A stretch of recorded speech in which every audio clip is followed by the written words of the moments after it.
5 seconds. Start.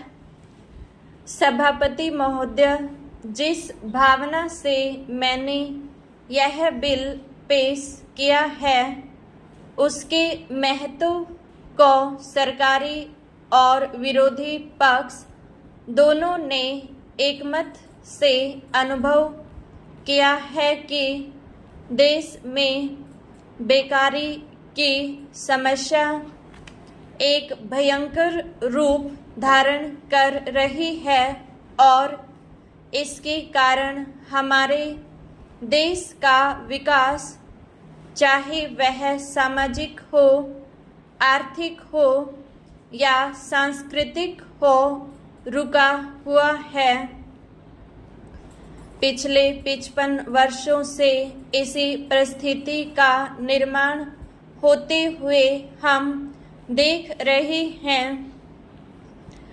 मंत्री महोदय ने यहाँ पर अभी कहा कि राष्ट्रपति इस काम को नहीं कर सकती हैं क्योंकि यह उनके अधिकार के बाहर है। विराम। आप जब भी यह देखते हैं कि किसी राज्य में वहाँ की व्यवस्था, वहाँ का विकास ठीक नहीं हो रहा है तो उस राज्य में राष्ट्रपति का शासन लागू कर देते हैं। जब किसी राज्य में अराजकता फैल रही हो, विकास का काम समाप्त हो गया हो और वहाँ के नेता जिम्मेदारी से काम न करते हों तो वहाँ पर राज्यपाल का शासन लागू कर दिया जाता है। ऐसे अनेक उदाहरण हमारे देश में मौजूद हैं।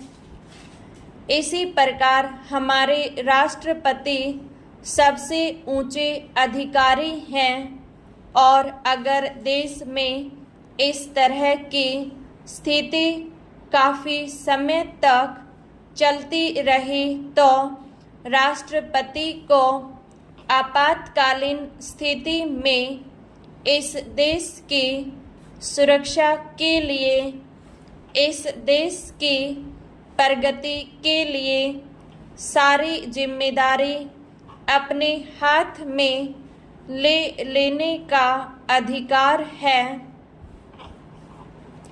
हमारे भाइयों ने बहुत से उदाहरण दिए कि राज्यों में संयुक्त सरकारें नहीं चली, लेकिन उसके पीछे राजनीतिक मामले थे। विराम।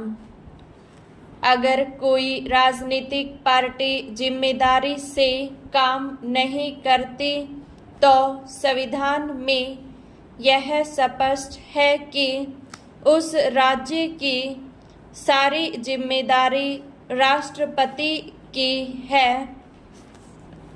मैं आपको एक उदाहरण देना चाहता हूँ। संविधान में आदिवासी हरिजनों की उन्नति के लिए प्रण किया गया था कि 10 वर्ष में उनकी सामाजिक तथा आर्थिक स्थिति को सुधार देंगे, लेकिन यह सरकार उसमें भी असफल रही।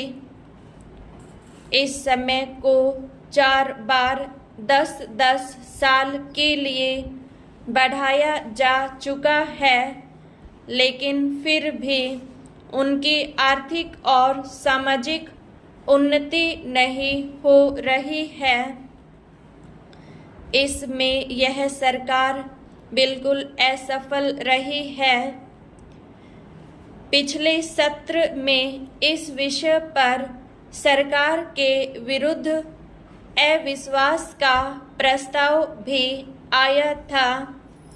इसलिए मेरा कहना है कि भारत में इस समय जो बेकारी की समस्या है वह इस ढंग की समस्या है जिसके रहते सारे देश को उन्नत बनाने की व्यवस्था हम सोच रहे हैं। सभापति महोदय, वह केवल एक सौपन ही रह जाएगा। ऐसी स्थिति में मैं अनुभव करता हूँ कि आपातकाल की घोषणा की जाए और इस देश के जो बुद्धिमान लोग हैं उनको लेकर एक सर्वदलीय सरकार स्थापित की जाए। हम यह अनुभव करते हैं कि जिस तरह का शासन इस समय चल रहा है उससे देश की कोई भी समस्या हल होने वाली नहीं है, बल्कि इस सरकार की गलतियों से समस्याएं बढ़ती जा रही हैं। राष्ट्र की आंतरिक सुरक्षा के विषय में जो बिल मंत्री महोदयों ने प्रस्तुत किया है उस पर अब तक जितने भी भाषण हुए हैं उनको मैंने बड़े ध्यान से सुना है। माननीय सदस्यों ने व्यक्तिगत स्वतंत्रता की लपेट में बहुत सारी बातें कही हैं और हमारे दल की ओर इशारा करते हुए कहा कि हम भी इसके औचित्य के संबंध में फिर से विचार करें। मैं जहां तक समझ पाया हूं, हमारे गृह मंत्री जी को इस बिल को प्रस्तुत करने में कोई सुख नहीं हुआ, बल्कि वर्तमान परिस्थितियों को दृष्टि में रखते हुए उनको दुख हो रहा है। आज जब हम नागरिक सुरक्षा, व्यक्तिगत सुरक्षा और स्वतंत्रता की बात करते हैं तो सबसे पहले उसमें व्यक्तिगत सुरक्षा की बात आती है। प्रत्येक नागरिक इस राष्ट्र के अपनी सत्ता में रहकर सुरक्षित रहना चाहता है। हमने इस बात की सुरक्षा अपने संविधान में दी है और हम यह आशा करते हैं कि राजनीतिक दलों में आपसी मतभेद होते हुए भी राजनीतिक मतभेद का आदर होना चाहिए।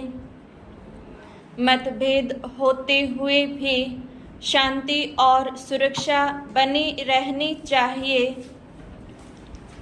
माननीय सदस्य पूछते हैं कि ऐसी कौन सी असाधारण परिस्थिति आ गई थी जिसके कारण आपको नज़रबंदी बिल लाना पड़ा।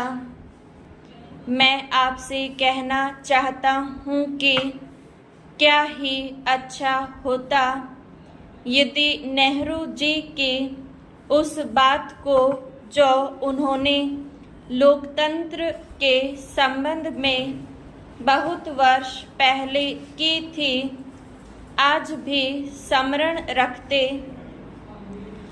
उन्होंने एक बार कहा था कि लोकतंत्र के संचालन और दायित्व निर्वाह में अगर किसी प्रधानमंत्री को बार बार पीछे मुड़कर देखना पड़े कि कोई छुरा तो नहीं भौंक रहा है, यह कोई अच्छी बात नहीं है। यदि ऐसी परिस्थिति देश में पैदा हो जाए, सांप्रदायिक दृष्टि से देश के विभिन्न स्थानों पर सांप्रदायिक दंगे हो रहे हों, उनका सामना करते हुए यदि हम जनता को सुरक्षा दे सकें तो फिर किसी बिल की आवश्यकता नहीं है।